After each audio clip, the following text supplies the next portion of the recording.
اور دوست احباب رشتہ داروں کو یا جو لوگ آپ سے ملنے کے لیے آتے ہیں ان کو خالص آب زمزم دینا چاہیے یا پانی ملا کر ان کو آب زمزم پلایا جائے۔ السلام علیکم ناظرین، میں محمد یاسر یاسین آپ کی خدمت میں حاضر ہوں۔ ناظرین، جب بھی کوئی شخص عمرہ کر کے واپس آتا ہے تو لوگ اس سے ملنے کے لیے اس کے گھر جاتے ہیں۔ تو دیکھیں، لوگوں کے ذہنوں میں کچھ سوالات ہوتے ہیں، ان کی کچھ توقعات ہوتی ہیں آپ لوگوں سے۔ کچھ سوالات ایسے ہوتے ہیں جو ان کی زبان پر ہوتے ہیں، وہ آپ لوگوں سے پوچھ لیتے ہیں، لیکن کچھ سوالات ان کے ذہن میں ہوتے ہیں جو ان کی خاموشی کے پیچھے چھپے ہوتے ہیں،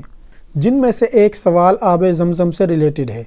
کہ جو آب زمزم آپ ان کو پینے کے لیے دیتے ہیں کہ کیا وہ آب زمزم خالص ہے یا نہیں۔ اس کے علاوہ وہ آپ سے آب زمزم کے لحاظ سے بہت سے سوالات کرتے ہیں کہ آب زمزم کو پینے کا سنت طریقہ کیا ہے، آب زمزم کو کتنے سانسوں میں پینا ہے، یا آب زمزم کو کھڑے ہو کر پئیں یا بیٹھ کر پئیں،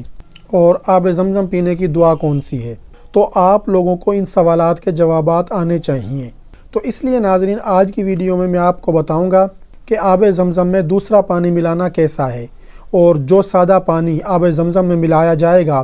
کیا وہ بھی آب زمزم بن جائے گا یا نہیں بنے گا، اور جو آب زمزم کی برکات ہیں کیا وہ سادہ پانی ملانے پر سادہ پانی میں بھی وہ برکات آ جائیں گی یا نہیں آئیں گی۔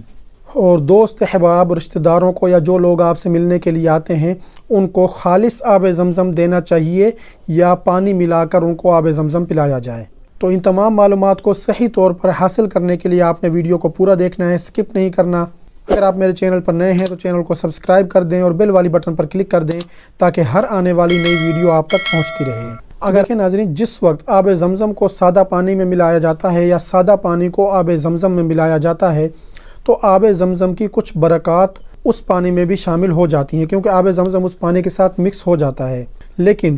اگر اس ملائے گئے پانی میں آب زمزم کی مقدار زیادہ ہے تو تب ہم اس سارے پانی کو آب زمزم کہہ سکتے ہیں، لیکن پھر بھی وہ خالص نہیں ہوگا۔ لیکن اگر سادہ پانی کی مقدار آب زمزم کے مقابلے میں زیادہ ہے، یعنی کہ آب زمزم کم مقدار میں ملایا گیا ہے، تو پھر ہم اس پانی کو آب زمزم نہیں کہہ سکتے۔ پھر ہم یہ کہہ سکتے ہیں کہ اس پانی کے اندر آب زمزم ملایا ہوا ہے، لیکن جو آب زمزم سادہ پانی کے اندر ملایا جاتا ہے اس کی برکات اس پانی میں شامل ہو جاتی ہیں، اس لیے ایسا پانی بھی برکت سے خالی نہیں ہے۔ اور جتنی مقدار آب زمزم کی اس سادہ پانی کے اندر ملائی گئی ہوگی اس مقدار کے برابر ہی اس پانی کے اندر آب زمزم کی برکت ہوگی۔ یعنی کہ ایسا نہیں ہوگا کہ جیسے بالکل خالص آب زمزم کے اندر جو برکات ہوتی ہیں کہ وہی تمام برکات اس سارے پانی میں آ گئی ہوں، بلکہ خالص آب زمزم کی نسبت اس پانی میں برکات کم ہوں گی۔ اور دیکھیں ناظرین، بہتر عمل یہی ہے کہ جس وقت آپ حج یا عمرہ کر کے واپس آتے ہیں اور آپ لوگوں کے عزیز و اقارب، دوست رشتہ دار آپ لوگوں سے ملنے کے لیے آتے ہیں تو آپ انہیں خالص آب زمزم دیں پینے کے لیے، کیونکہ ان کی توقع یہی ہوتی ہے کہ ہمیں خالص ملے، اور ہر شخص اسی امید کے ساتھ آپ لوگوں کے پاس آتا ہے۔ تو آپ نے کوشش یہی کرنی ہے کہ ان کو خالص دیں، اور چاہے ان کو کم مقدار میں 1 یا 2 گھونٹ ہی بے شک دیں، لیکن انہیں خالص دیں۔ اور اگر آپ ان کو پانی ملا کر دیتے ہیں تو طریقہ وہ بھی آپ لوگوں کا درست ہوگا، لیکن پھر آپ انہیں بتا دیں کہ یہ خالص آب زمزم نہیں ہے، یا اگر کوئی شخص پوچھتا ہے تو انہیں پھر صاف صاف بتائیں کہ یہ خالص نہیں ہے، اس میں دوسرا پانی ملایا ہوا ہے۔ یا جس وقت آپ ان کو پانی دینے لگیں تو ان سے یہ نہ کہیں کہ یہ آب زمزم ہے،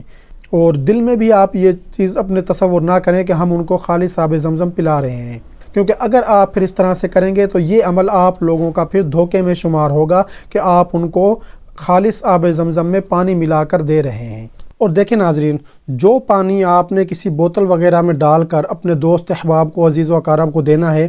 وہ آپ کوشش کریں کہ وہ ان کو آپ بالکل خالص آب زمزم دیں۔ اس کی وجہ یہ ہے کہ لوگ اس کو آب زمزم سمجھ کر ہی لے کر جاتے ہیں، اور آگے جا کر بہت سے لوگ اسے کسی مریض کو پلاتے ہیں یا کسی مریض پر چھڑکتے ہیں شفا حاصل کرنے کے لیے اس کی برکت سے، تو وہ تو اس کو آب زمزم خالص سمجھ کر ہی یہ کام کر رہے ہوتے ہیں، لیکن اگر اس میں آپ پانی ملا کر دیں گے تو وہ پھر ان کے ساتھ دھوکہ ہوگا۔ آگے جا کر وہ جو مرضی کریں اس میں پانی ایڈ کرتے ہیں یا نہیں کرتے، وہ پھر ان کی مرضی ہے، لیکن آپ کم سے کم اتنا کریں کہ ان کو خالص آب زمزم دیں، یا اگر آپ انہیں پانی ملا ہوا آب زمزم دے رہے ہیں تو انہیں کم سے کم بتا دیں کہ اس میں پانی بھی شامل کیا گیا ہے، کیونکہ اگر انہیں پھر کسی مریض کو خالص آب زمزم پلانا ہوگا یا کسی پر خالص آب زمزم چھڑکنا ہوگا تو وہ پھر کسی اور جگہ سے لے سکتے ہیں، کیونکہ آب زمزم کی یہ خاصیت ہے کہ جب اس کو کسی دوسرے پانی کے ساتھ ملایا جاتا ہے تو وہ اس میں مکس ضرور ہو جاتا ہے، اس کی برکات جو ہیں وہ اس پانی میں ضرور آ جاتی ہیں، لیکن وہ تمام پانی آب زمزم نہیں بنتا ہے، کیونکہ آب زمزم کا جو حصہ اس میں ہوتا ہے وہ آب زمزم ہی رہتا ہے اور سادہ پانی ہی رہتا ہے۔ تو بہت سے لوگ جو اس طرح سے کرتے ہیں کہ وہ کسی بڑے برتن میں ہی سادہ پانی کافی سارا رکھ کر اس میں چند قطرے آب زمزم کے ڈال دیتے ہیں اور اسی سے بھر بھر کے لوگوں کو دے رہے ہوتے ہیں، اور تصور یہی ہوتا ہے کہ ہم آب زمزم لوگوں کو پلا رہے ہیں، تو ایسا نہیں ہے۔ اس کے اندر معمولی سی مقدار آپ ڈال دیں گے بہت زیادہ پانی کے اندر تو معمولی برکت ضرور ہوگی، لیکن اس کو آب زمزم نہیں کہا جا سکتا۔ اور اب میں آپ کو بتا دوں کہ جو لوگ آپ سے ملنے کے لیے آئیں گے ان کے سوالات کیا کیا ہوں گے۔ کوئی ان میں سے آپ سے پوچھے گا کہ جی آب زمزم پینے کا طریقہ کار کیا ہے؟ تو دیکھیں، آب زمزم پینے کا طریقہ یہ ہے کہ بسم اللہ پڑھ کر آب زمزم پینا ہے اور 3 سانس میں آب زمزم پینا ہے۔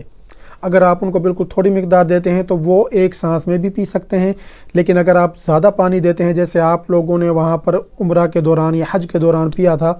وہ کافی مقدار میں تھا، تو وہاں پہ آپ نے وہ 3 سانس میں پانی پینا ہے، اور آب زمزم پینے کے بعد پھر آپ نے الحمدللہ کہنا ہے، یعنی کہ اللہ رب العزت کا شکر ادا کرنا ہے۔ اور حضرت عمر رضی اللہ تعالیٰ عنہ یہ دعا پڑھتے تھے، صحابہ سے یہ دعا ثابت ہے کہ انہوں نے یہ دعا پڑھی، اللہم انی اسألک علما نافعا ورزقا واسعا وشفاء من کل داء۔ اور دیکھیں، آب زمزم کے بارے میں حضور نبی کریم صلی اللہ علیہ وسلم نے فرمایا، جس کا مفہوم ہے کہ اس کو جس مراد سے پیو گے تو اس آب زمزم میں وہی برکت ہوگی، یعنی کہ آپ اس کو دیکھیں، پیاس کی غرض سے پئیں گے تو آپ کی پیاس ختم ہوگی، بھوک کی غرض سے پئیں گے تو بھوک ختم ہوگی، کسی بیماری کی غرض سے پئیں گے نیت کر کے تو انشاءاللہ آپ لوگوں کی وہ بیماری بھی ختم ہوگی، کیونکہ یہ اتنی فضیلت اور اتنے برکت والا پانی ہے۔ اور دیکھیں، یہ دنیا کا سب سے افضل پانی ہے، کیونکہ ہزاروں سال ہو گئے ہیں آب زمزم کے کنویں کو، نہ اس میں کوئی مکھی ہے، نہ مچھر ہے، نہ کسی قسم کی کوئی کائی وغیرہ اس میں جمی ہوئی ہے، اور نہ ہی کوئی اور کیڑے مکوڑے ہیں۔ جیسے ہی موٹر چلتی ہیں، پانی وہاں سے نکلتا ہے تو کچھ اس میں سوراخ ہیں کنویں میں چشمے کی طرح کے، وہ فوراً پانی ابلنا شروع کر دیتے ہیں، اور جیسے ہی موٹر پانی کھینچنا بند کرتی ہے تو ان میں سے پانی آنا بند ہو جاتا ہے۔ اور دیکھیں، ایک اہم سوال جو لوگ آپ لوگوں سے کریں گے وہ ہے کہ آب زمزم کو کھڑے ہو کر پئیں یا بیٹھ کر پئیں؟ تو دیکھیں، اگر تو وہ خالص آب زمزم ہے تو اس میں آپ کے پاس 2 آپشن ہوں گے کہ آپ کھڑے ہو کر بھی پی سکتے ہیں، کھڑے ہو کے پینا مستحب ہے، اور اس کو بیٹھ کر بھی پی سکتے ہیں۔ حج یا عمرہ کے دوران حضور نبی کریم صلی اللہ علیہ وسلم نے آب زمزم کو کھڑے ہو کر پیا، لیکن دیکھیں مکہ میں چونکہ ان دنوں میں بھی عام طور پر آب زمزم ہی پیا جاتا تھا، تو ایسا تو نہیں ہے کہ لوگ اس کو کھڑے ہو کر ہی پیتے ہوں ہر وقت، تو اس کو بیٹھ کر بھی پی سکتے ہیں اور کھڑے ہو کر بھی پی سکتے ہیں۔ تو اس لیے آپ لوگوں کو بتائیں کہ اس پانی کو، یعنی کہ آب زمزم کو، کھڑے ہو کر بھی پی سکتے ہیں اور بیٹھ کر بھی پی سکتے ہیں۔ تو ناظرین، اگر آپ کو یہ ویڈیو پسند آئی ہے تو اسے اپنے دوسرے ساتھیوں کے ساتھ بھی لازمی شیئر کریں تاکہ وہ بھی ان چیزوں پر عمل کریں۔ اور ناظرین، مجھے اپنی دعاؤں میں ضرور یاد رکھیے گا۔ اگر آپ نے ابھی تک ویڈیو کو لائک نہیں کیا تو ویڈیو کو لائک کر دیں، شیئر کر دیں، میرے چینل کو سبسکرائب کر دیں اور بیل والی بٹن پر کلک کر دیں تاکہ ہر آنے والی نئی ویڈیو آپ تک پہنچتی رہے۔ شکریہ۔